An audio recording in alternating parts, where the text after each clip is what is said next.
বিসমিল্লাহির রহমানির রহিম। আসসালামু আলাইকুম।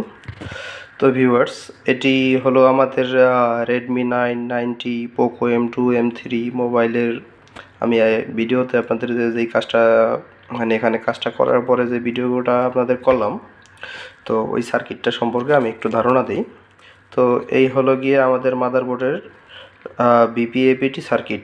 আপনারা বিপিএপিটি আইসির পাশে দুইটা ক্যাপাসিটার পাবেন, এই একটা, তারপরে এই হলো বিপিএপিটি আইসি, এই হলো গিয়ে আপনাদের বিপিএইচ কয়েল, আর এই হলো এই সাইডের আরেকটি ক্যাপাসিটার। তো আমরা অনেকেই করি কি, দেখা গেছে এই সেটটা আমাদের ডেড মোডে আসলে, কাস্টমার যখন ডেড মোডে নিয়ে আসে তখন আমরা এই দুইটা ক্যাপাসিটার উঠিয়ে দেই, এরপরে এই ক্যাপাসিটারটা উঠিয়ে দেই, এরপরে সেটটা চালু হয়ে যায়। অনেক সময় এটার যে টিনটা থাকে শিল্ড প্রোটেকশন, ওই টিনটা রিমুভ করার পরেও সেট চালু হয়ে যায়। কিন্তু দেখা গেছে কি, কত কিছু কিছু ফোন আছে এগুলো এত কিছু করার পরেও চালু হয় না।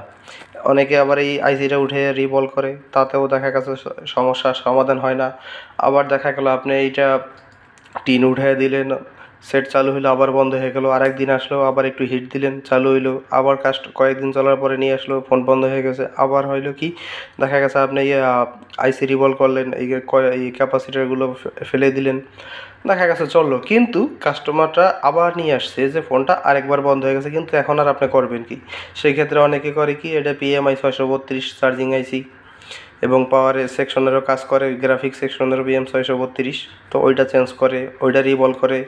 অনেকের হয়, অনেকের হয় না। এরপরে অনেকে আছে CPU MMC রিবল করে, তাতেও দেখা গেছে হয়তো মাঝে মধ্যে কাজ হয়, মাঝে মধ্যে কাজ হয় না।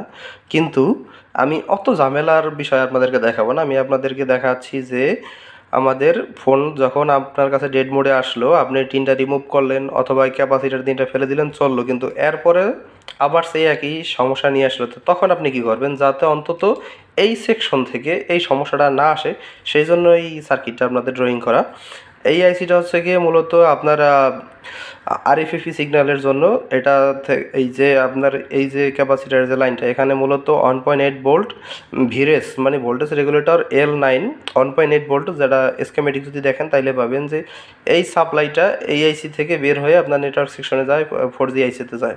তো এই লাইনটা যদি ডিস্টার্ব হয়ে যায়, তাইলে দেখা গেছে এই ফোনটা অটো এডিএল মোডে চলে যায়, অথবা পাওয়ার সাপ্লাইতে আপনি কানেক্ট করলে দেখা গেছে হয়তো বা আপনার 10 15 20 যে পাওয়ার সাপ্লাই 4 ডিজিটের, ওইটাতে 10 15 20 25 এর ভিতরে রিডিং করে ছেড়ে দেয়, এই সমস্যাটাতে চলে আসে। তো এই সমস্যাটা আমরা চেষ্টা করব যে ফাইনাল সলিউশন করার জন্য। হয়তো ইউটিউবে অনেক ভিডিও পাবেন, কিন্তু তাও আমি একটু বাংলায় জিনিসটা একটু ব্যাখ্যা করার চেষ্টা করলাম আর কি।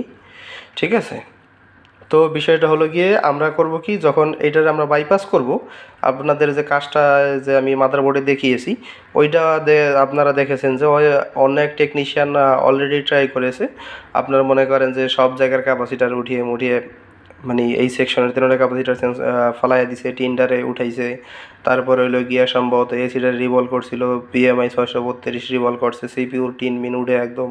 কিন্তু ওই ফোনটা শেষে মানে কাস্টমারে বলে দিল কি, ভাই এই ফোনটা আপনি বিক্রি করে ফেলান। তো কাস্টমারটা নিয়ে আসছে, তো আমি একটু চেষ্টা করলাম আর কি আমার মতো।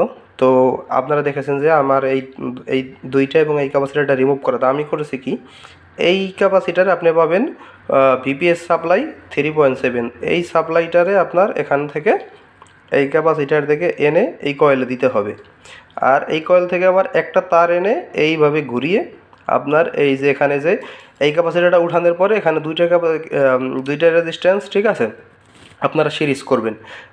এই যে এই যখন ক্যাপাসিটিটা উঠে যাবে, তো তখন দুইটা পয়েন্ট আমাদের এরকম বের হবে। ওই ক্যাপাসিটির উপরেটা ছিল নেগেটিভ, নিচেরটা ছিল পজিটিভ। তো এইটা একটা রেজিস্ট্যান্স এখানে নেগেটিভে ঝালাই করবেন, তারপরে থাকবে আরেক মাথা, আরেকটা রেজিস্ট্যান্স আবার এখানে পজিটিভ ঝালাই করলে, তো দুই মাথা একত্রে হলে এখানে শর্ট করে দিবেন। শর্ট করে দিয়ে এখানে যে ঝালাইটা দিয়ে জাম্পার করে এই কয়েলে আনবেন। তো এই কয়েলে আনলে হবে কি, আর এই যে কয়েলটা আপনাদেরকে এখানে একটু কাজ করতে হবে। এই কয়েলটা প্রথমে এখান থেকে রিমুভ করে নেবেন, রিমুভ করে এখানে সোল্ডারিং মাস্ক দিয়ে এরপরে কয়েলটা বসাবেন। কারণ আমরা এই আইসিটা যেভাবে কাজ করতো, আমরা সেই নিয়মে করতেছি না, আমরা এটা বাইপাস করতেছি। এই জন্য কয়েলটা যদি এইভাবেই রাখেন, তাহলে কিন্তু আপনাদের কাজ হবে না। সেই জন্য কয়েলটাকে আগে উঠিয়ে সাইডে রাখবেন। আমিও সেই কাজ করেছি, আপনারা দেখবেন ওখানে মাস্কিং টেপ করা আছে। তো তারপরে এই কয়েলটাকে ওঠানোর পরে এই পয়েন্ট দুইটা আপনি ইউভি মাস্ক দিয়ে ঢেকে দিবেন, তারপরে কয়েলটা বসাবেন। তারপরে এখান থেকে এই VPS সাপ্লাইটা কয়েলে দিবেন।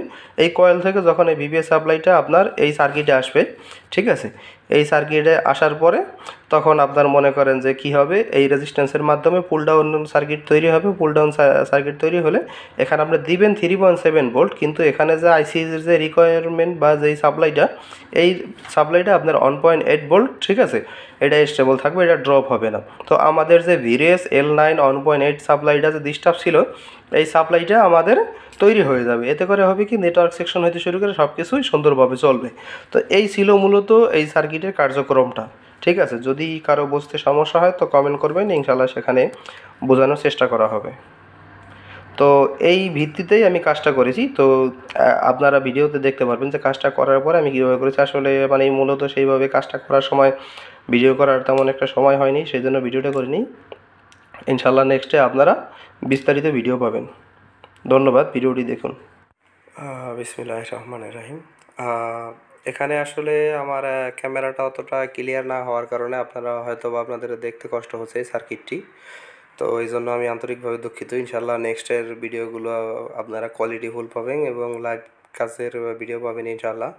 তো এখানে যদিও বোঝা যায় না, তো আমি আপনাদের স্বার্থে একটি পিকচার এখানে আপনাদের জন্য অ্যাড করে দেব। তো এখানে আসলে মূলত এই যে আপনারা দেখতে পাচ্ছেন যে সেটটা অতটা ক্লিন না, কারণ আরেকজন টেস্ট ট্রাই করেছে, সেই জন্য সেটার অবস্থা একদম নাজেহাল। এই দেখতে পাচ্ছেন আপনাদের সব জায়গার টিন উঠানো। তো এখানে আমি মূলত ডিভাইডার সার্কিটটা তৈরি করার জন্য যেই আমি রেজিস্ট্যান্স দুটো ওখানে ইউজ করেছি, সে দুটো হলো 10K, ঠিক আছে। 10K দুটো রেজিস্ট্যান্স আমি ওখানে সিরিজ করে লাগিয়েছি। তো আপনার এই দুটো 10K রেজিস্ট্যান্স লাগানোর ফলে এবং যেই আপনার যে ওয়্যার দিয়ে যেই লাইন দুটো টেনে বাইপাস করে দিয়েছি, এই ছিল মূলত কাজ আর কি। তো এই দেখতেই পাচ্ছেন আপনারা যে কাজটা করার পরে আমাদের ফোনটা এখন চালু হয়ে গেছে আলহামদুলিল্লাহ, এবং ফোনটা খুব সুন্দরভাবে কাজ করছে। তো ধন্যবাদ সবাইকে ভিডিওটি দেখার জন্য। আশা করি যদি কারো কোনো সমস্যা হয়ে থাকে তো পজিটিভলি কমেন্ট করবেন এবং ক্ষমা সুন্দর দৃষ্টিতে দেখবেন। ধন্যবাদ।